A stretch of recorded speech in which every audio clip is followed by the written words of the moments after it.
Hello everyone, my name is Alina. I hold a master level degree in linguistics and I've been preparing students for IELTS for more than 10 years. A very frequent question that I get from my advanced and proficiency students is how can I possibly use advanced and proficiency level vocabulary on the speaking part when the questions are so easy.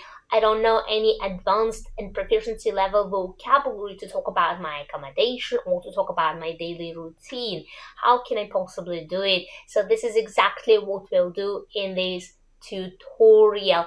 We will learn advanced level vocabulary which will help you to talk about your accommodation. These type of questions are very common for the first and the second part of the speaking section of the exam. These questions are also common on PT Core and PT Academic. However, the questions that we will cover in this tutorial are real exam questions on IELTS. This tutorial is a perfect fit for those who are aiming at C1 level or band 7 and band 7.5 on IELTS. If you are aiming at a higher or a lower band, please check the description box below for a suitable tutorial. So first of all, we will cover the vocabulary which will help you to talk about accommodation, and then we will answer real exam questions and see how you can use these words when answering the questions on the exam. Now let's take a look at this high-rise building or a block of flats or an apartment building in American English. You can also hear a word condo or a condominium.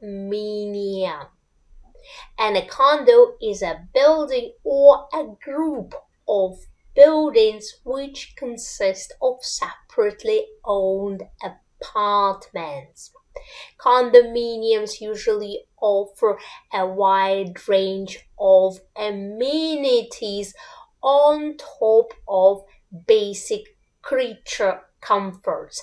And creature comforts nowadays would be running water, electricity, heating if you live in cold climate, or air conditioning if you live in hot climate. So on top of these basic creature comforts, condominiums usually offer a wide range of amenities which are additions.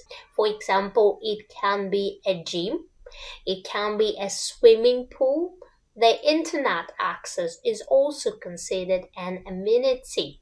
It can be a child care center or a daycare center or any child care facility. It can be even maybe a playground for children to play. Then the playground can include swings. It can include slides. It can include monkey bars. It can include tunnels for children to play and to let off steam. And of course to engage in physical activity. You can even say for children to engage in much needed physical activity, because most children nowadays have a sedentary lifestyle, which means that they spend a lot of time sitting, watching cartoons, or maybe playing on electronic devices, or just playing with their toys, but not being outdoors, not running the whole day as children used to do in the past. So they have a sedentary lifestyle. Therefore, it's essential for them to have a place where they can let off steam, where they can frolic, where they can run, and where they can engage in much needed physical activity. So now you can also refer to a flat, a house, or a land as property. And you can either own your property when you are an owner, or you can rent it from somebody. Then you are a tenant and you rent a property from a landlord. If you buy your property, you usually get a mortgage.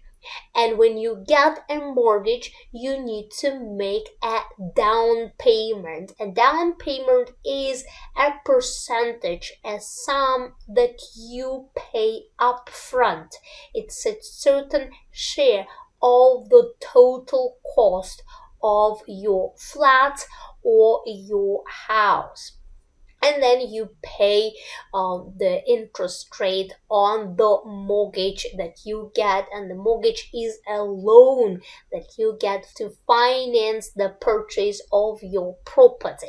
If you don't buy your property, then you can rent it from somebody. In this case, you usually pay a rental deposit to a landlord, and then you pay a monthly rent. The rent that you pay is usually fixed, at least for a certain period of time. It should not change. And on top of rent, you pay for utilities. So you pay for utilities, and utilities means the water and electricity, and your utility bill depends on your use of these utilities. So you pay depending on how much electricity or water you have used in a particular period of time, usually a month, or you can pay for the whole year.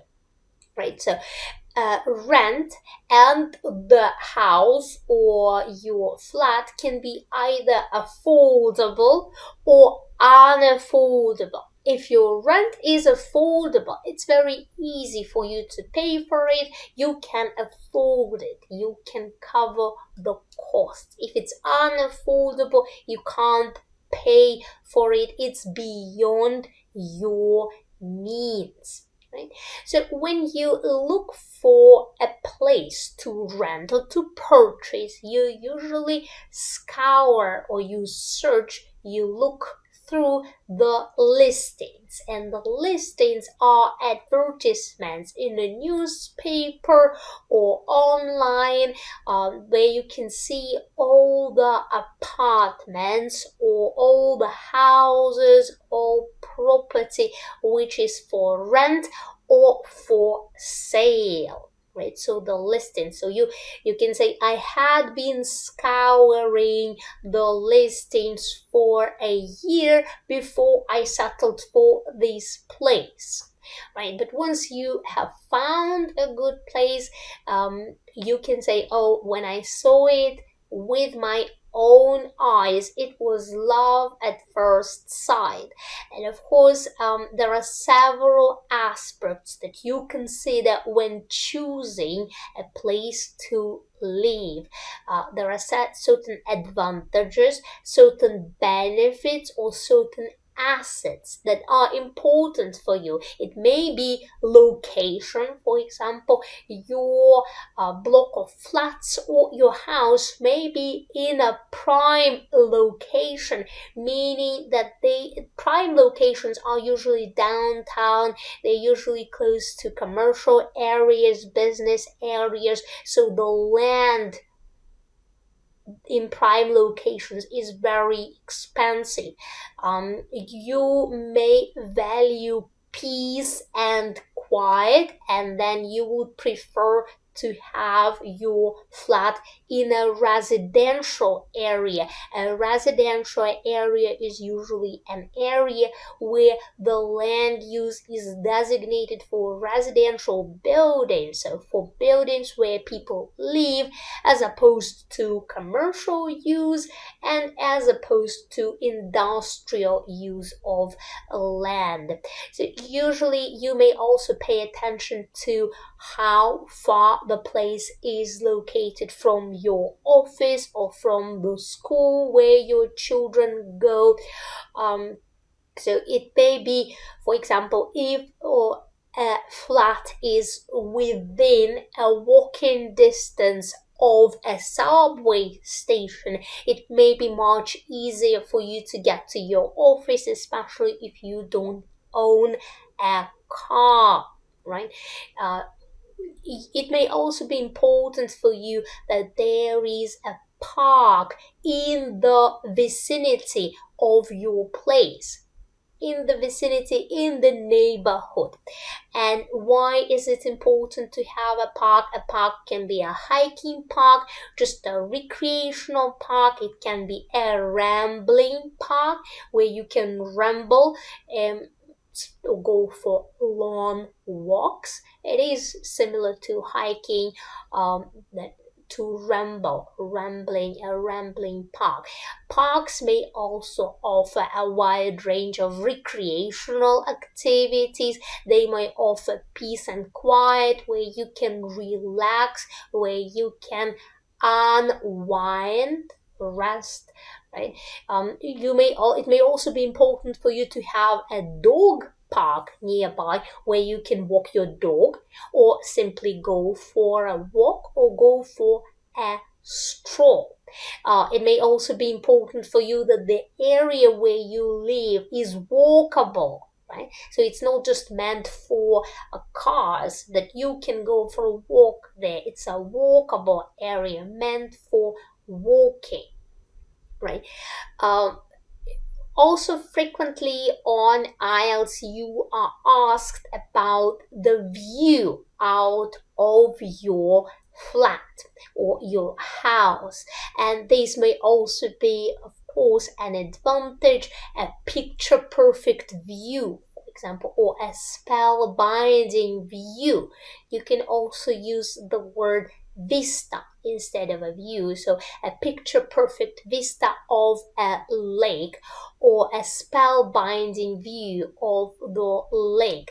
There is also a very good verb, to overlook, to refer to the view. So, for example, you can say, my flat overlooks a lake.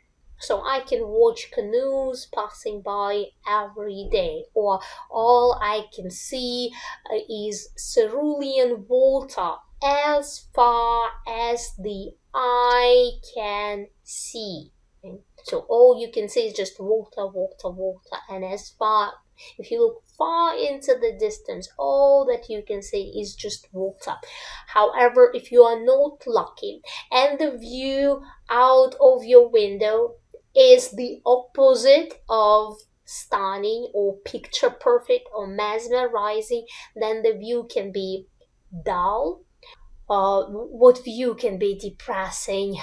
For instance, if your house overlooks another building, or if it overlooks an old dilapidated building, which is almost in ruins, right? Or it overlooked an old derelict building, then definitely it's not something you would like to see out of your window every single day, and then it may even be a safety concern, right? Now, if you live in a detached house, there are certain benefits that detached houses have over flats.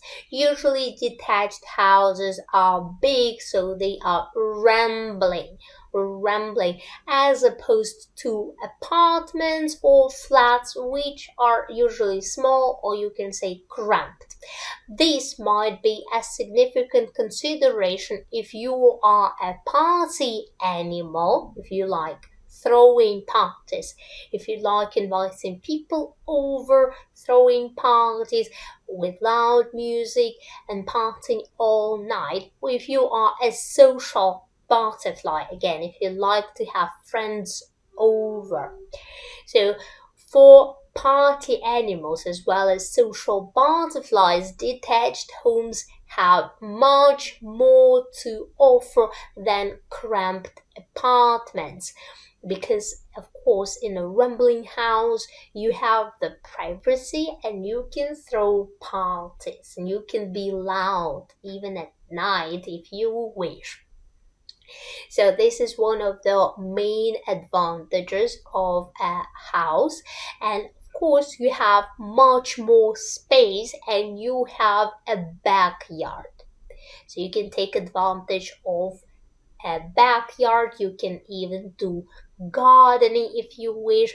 But on the flip side, right, on the other hand, on the flip side, a house usually requires you to do a lot more maintenance, a lot more housework. You usually have to roll up your sleeves and do repair works. You have to mow the lawn every weekend. You can't just be a couch potato. So a house usually requires a lot of maintenance, or you can say a house is usually high maintenance and it entails a lot of upkeep, right? While if you live in a condo, of course, the area is usually cleaned by the maintenance company. You don't need to do that on your own. Now let's try to see how we can use this vocabulary to answer real exam questions on IELTS. The questions that we will answer right now are part 1 questions on IELTS. The answers that I will provide will be much longer than what you need for the exam. All you need to answer part 1 questions and maybe 3 sentences, no more. I will give a bit more developed answer with one specific purpose in mind, to give you enough examples of how to use the vocabulary that we have just discussed. Moreover, I want you to have enough vocabulary and enough sentences for you to be able to construct a 2-minute speech on housing, describing your flat or your house, because this topic is common not only for the first part of the speaking section when you get questions and you are supposed to provide just short but developed answers, meaning no more than 3-4 sentences. But on the second part of the exam, when you are given a cue card, you need to talk for 2 minutes at least, right? To have enough words and to have enough vocabulary, I need to give you a bit more developed answers for part 1 questions. On the cue card, you are usually asked either to describe a place where you currently live, to describe your current flat or house, or to describe your dream home, to describe a house or a flat where you would like to live. So if you combine the answers that I will give you right now to short questions, you will have enough to talk for 2-3 minutes describing your dream home or describing your current home. Okay? So let's start with the first question. And before we start, just a quick note. If you have part 1 questions about housing, the chances are very low that the cue card will also be about housing. It's usually a different topic, just to check the range of your vocabulary and your ability to talk on different topics. That's why usually part 1 questions and cue cards, they are on a different topic. But sometimes it does happen. Over more than 10 years, I had only a few students who had this on the exam, having part 1 and part 2 on the same topic. Usually part 3 is related to your cue card, but part 1 is usually on a different topic. So let's start with the first question, and a very common question on the first part of the speaking section is describe, or can you describe, a place where you live. Oh, it's a dream home.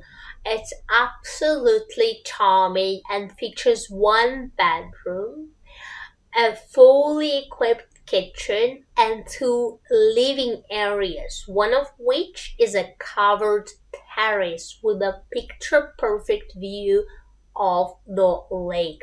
I had been scouring the listings for a year before I settled for this place. But when I saw it with my own eyes, it was love at first sight. With its affordable price and its prime location, the place is unmatched on the market. What kind of housing accommodation do you live in? Well, we used to live in a detached house a couple of years ago, but it was so high maintenance that we sold it off and opted for something that doesn't entail a lot of upkeep. So we currently live in a condo and we are very satisfied. It offers all the creature comforts that we need, and we have access to a wide range of amenities, including a daycare center, a gym, and even a swimming pool. Not to mention the fact that we can also use the garage for free. Well, apart from its picture perfect view, the main asset of the place is its location. The block of flats where we live is within a walking distance of a subway station, so it takes me only 15 minutes to get to the office. Moreover, there is a park in the vicinity which offers a wide range of recreational activities, and the park is unsurpassed in its natural beauty. Well, if I'm at home, you're likely to see me on the terrace. It offers a magnificent view and has a very comfortable seating and a table, all made from handcrafted wood. That's why I gravitate to the terrace. This is where I read, eat, and work, weather permitting, of course. Well, I truly lucked out with this place as we have water views from every room. It's really a spectacular view to wake up to the cerulean water as far as the eye can see. Like I've said, I used to live in a detached house before, but it was so high maintenance that we decided to move into a flat. Every weekend, I had to roll up my sleeves and do housework, clean, mow the lawn, do repair works endlessly. Therefore, we decided to move into a flat where we can enjoy all the creature comforts and take advantage of the amenities that we have, including the swimming pool and the gym. Of course, if you are a party animal or a social butterfly and like to throw parties, then a rambling house has much more to offer than a cramped apartment. However, since I am neither a party animal nor a social butterfly and I rarely throw parties, a flat is a better option for me. The major flaw of the flat where I live right now exists outside the four walls, and it's mainly a lack of outdoor space, in particular playgrounds. I have a toddler and I really wish there were more swings, monkey bars, and slides for my child to play and to let off steam and to develop crucial skills and engage in much needed physical activity. That's it for this tutorial. Remember to practice the words. You remember the words when you use them. Practice with your friend, with your study buddy. Write the sentences in your notebook. Make a description of your home or your imaginary home and leave it in the comment section below. I'll be sure to read it and provide my feedback, and I will see you in the next video. Till next, remember, perseverance is the key to your IELTS success. Bye bye.